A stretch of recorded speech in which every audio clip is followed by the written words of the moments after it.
I'll make this nice and short. I'd like to talk about my reaction to things, and so when maybe someone verbalizes something to me and how I react in my body and start to shut down, for example. You know, a lot of people have said to me, you know, over the years, you know, you don't smile much, and that really frustrates me.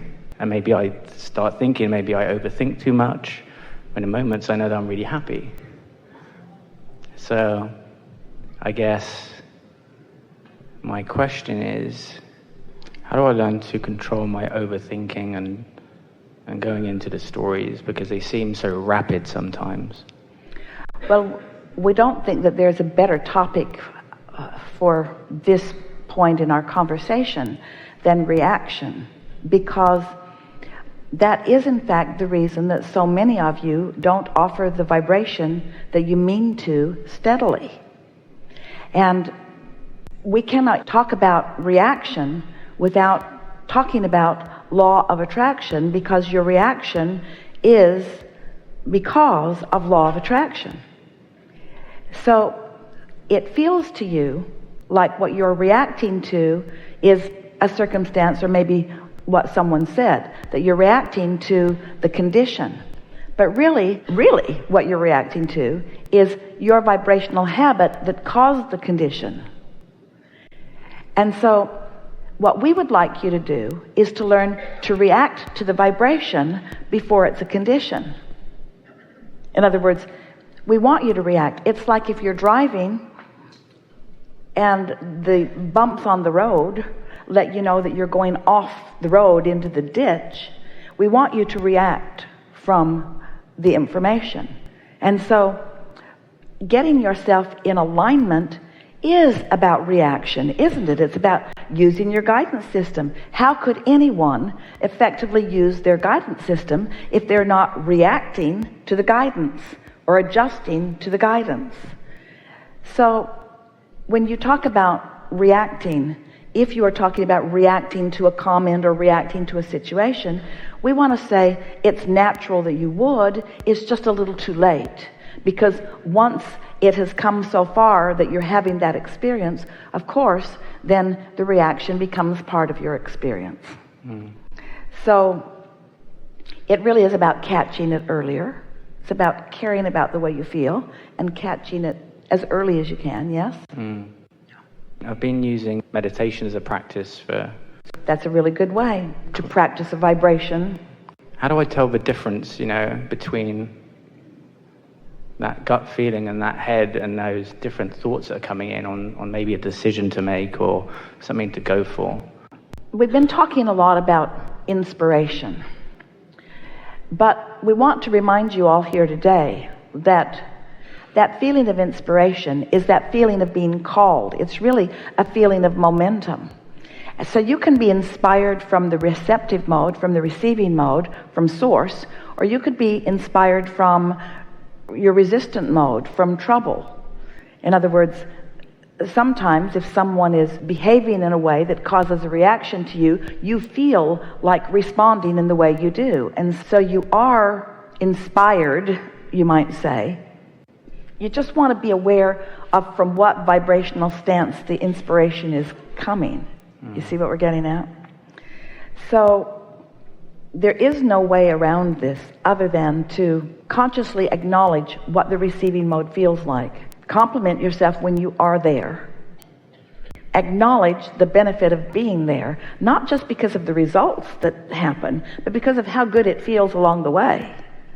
And before you know it, you just become less willing to think the thoughts that will eventually lead to the more unwanted experience. It really is about practicing it.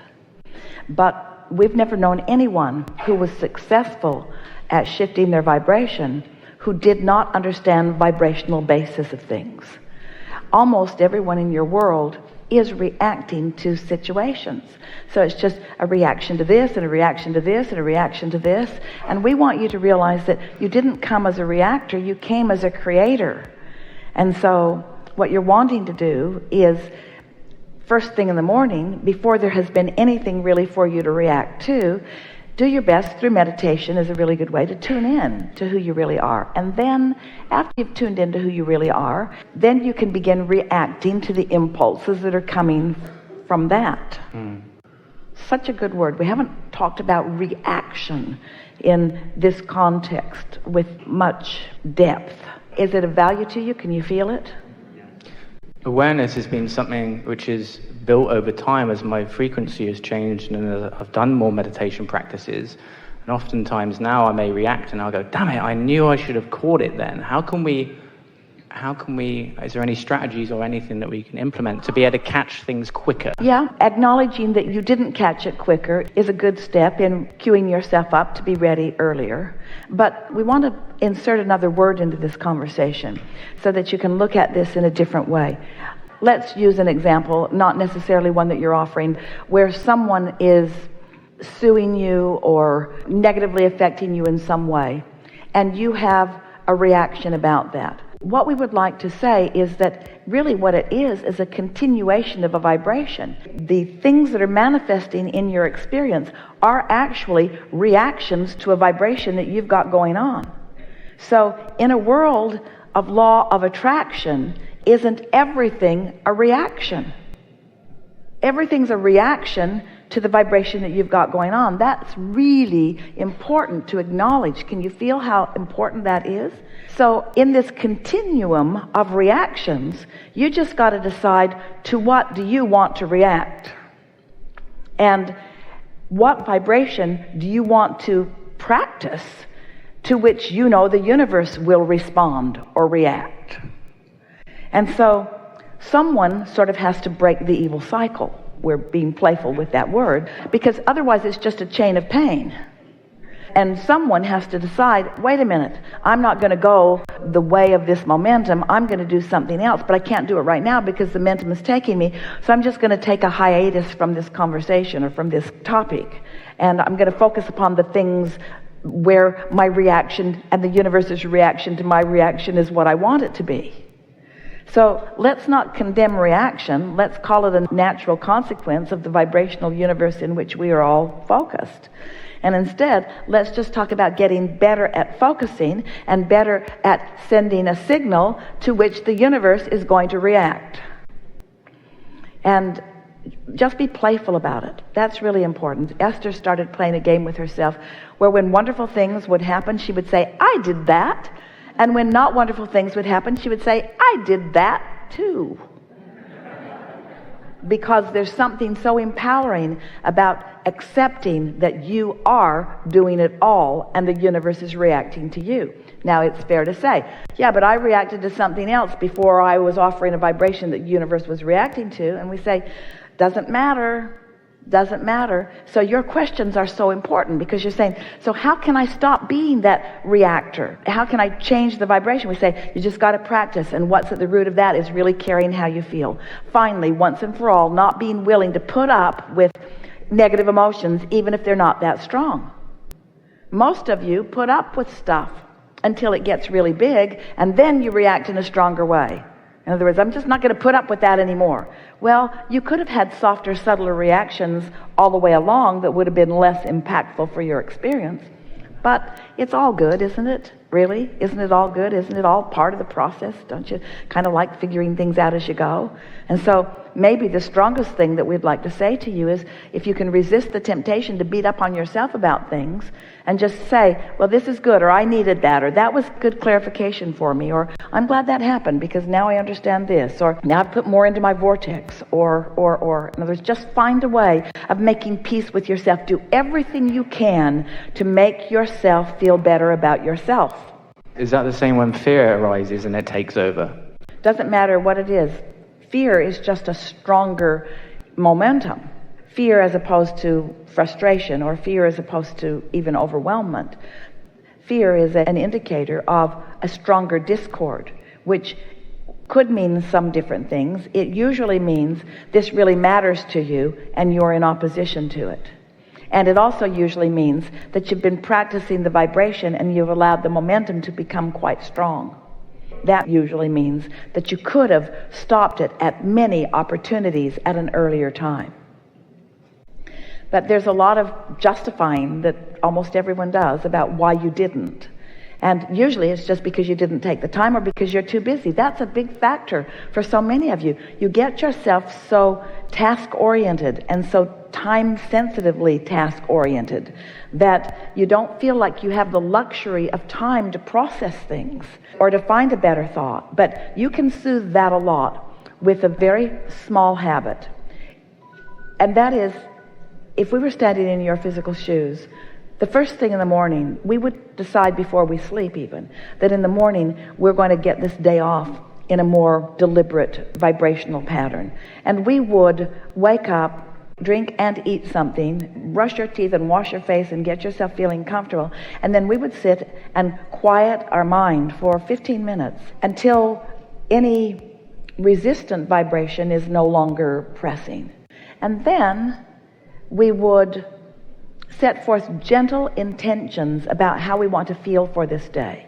Esther will write things. We encouraged her some months ago to just pick one emotion that you really enjoy and focus on it for maybe as much as 5 minutes after you've meditated.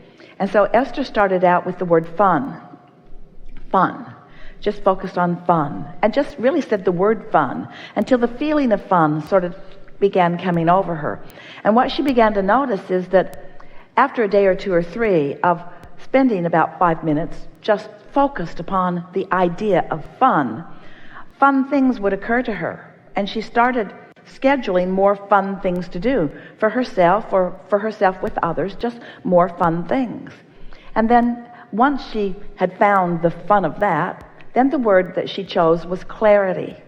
I like the feeling of clarity.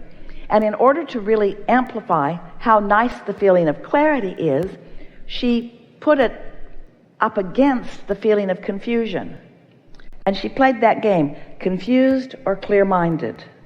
And there was something about that feeling of confusion. And then just to make sure that she was focusing it the way she meant to, she thought about that foggy feeling or that unfocused feeling where, what did I do with my keys, or where is my phone, or what have I done with something?